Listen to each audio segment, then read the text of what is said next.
everybody out there in YouTube land. This is Geek Girl Claire and welcome to another exciting Tamiya Mini 4WD racing video.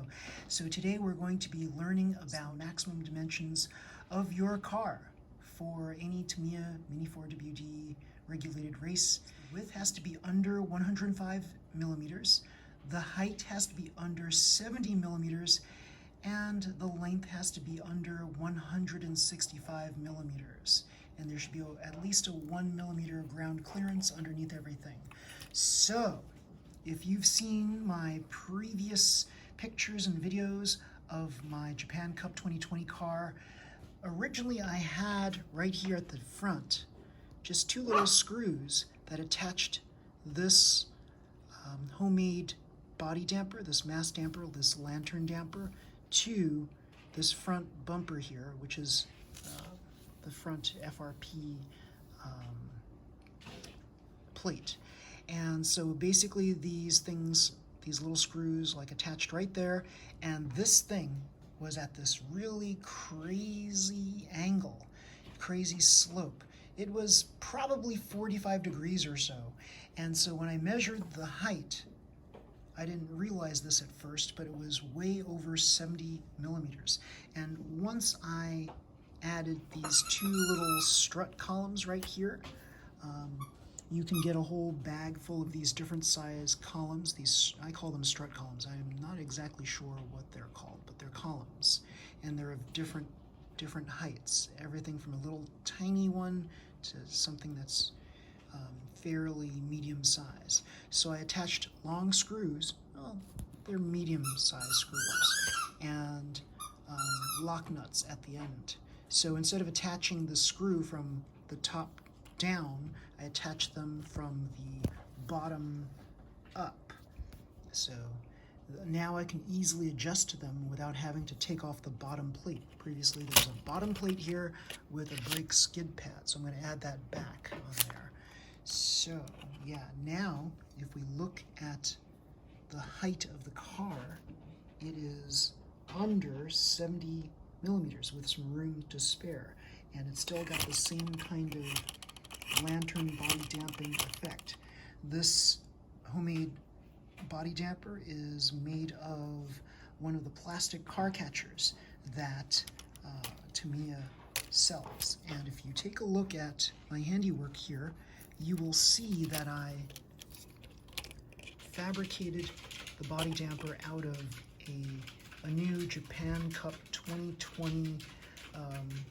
It's one of the new Japan Cup 2020 racing car catchers, so pretty cool. I basically just drew an outline of what I wanted to cut, and then I cut it from there using everything from scissors, like very sharp shears. They're like cutting shears, like for barbers or hairdressers. Very, very sharp shears. And then I finished it off with by burring with a Dremel on the outsides, as well as filing down with various files. So yeah, and then we have right here the underside. These lantern dampers are beveled on the top, so they're beveled on the inside and they're rounded on the bottom. So I basically flipped it upside down. This would normally be the other way, but I flipped it upside down. So it's a nice little lantern damper here. So when you flip this, and it jumps.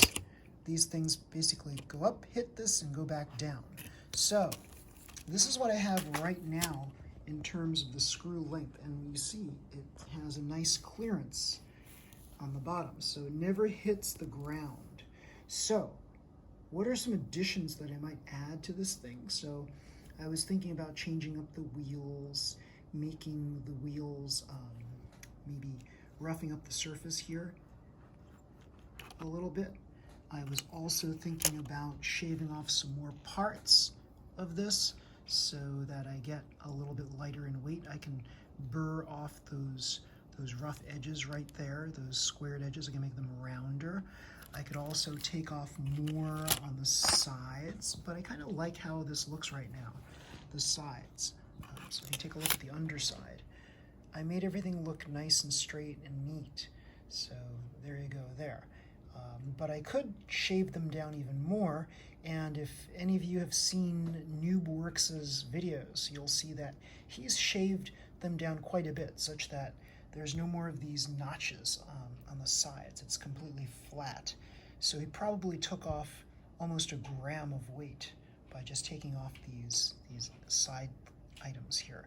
And then he took off a lot here on the back side, so he probably got another almost gram of weight off by just hollowing out the battery compartment a little bit more. So I don't know if I'm going to do that yet. I don't know if that appeals to me just yet. I may do that. I may not. But right now, this car should weigh about 105 grams, which is pretty good. It should be pretty fast. And I like the fact that this is now within spec on the regulations. So that's very important. So what motor do I have in here? I just tested a Sprint Dash motor on my speed checking unit, and I was able to get 33 kilometers per hour before, and after the battery basically was used up a little bit more, I was able to get 31. So 31 is a pretty good number. 33 is even better. I'm going to charge up the batteries to full capacity, and then we'll test it again. We'll see how fast the Sprint Dash motor is. It's already been broken in using the G-Force. It's called a G-Force mini Breakin system. So here it is, right here. And it has the plus R feature on it. So you just press this red button here, and then you don't have to even switch the leads. You press the red button, and then it reverses the polarity for you. So yeah, the mini Breakin system, I broke in the motor, and I think that's why I was able to get such awesome performance. So breaking in, the process of breaking in, I'm going to tell it to you in a nutshell. All you do is you attach your motor with the red and black leads on the leads of the motor, and you set your timer to 3 minutes. You set your voltage to 3 volts.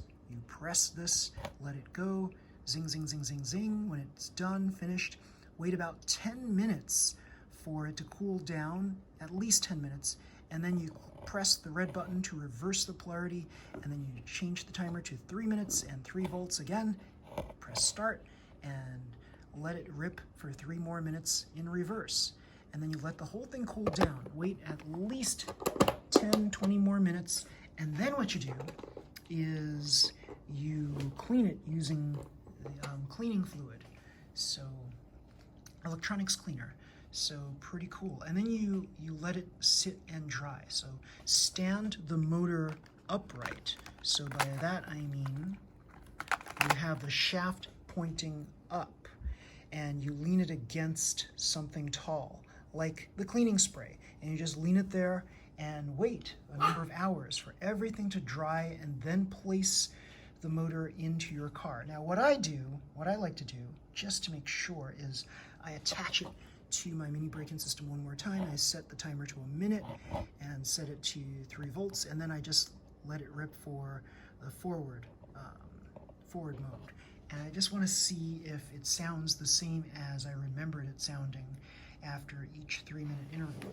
So if it does sound right, then I add it to my car. So there you go. If you like this video, please slam the like button, subscribe to my videos where you'll see more Mini 4WD videos just like this one. Now, I am not a pro Mini 4WD racer, I'm just an enthusiast, but I have a lot to offer in terms of how-to videos for all you newbies out there. So, until next time everybody, see ya, bye.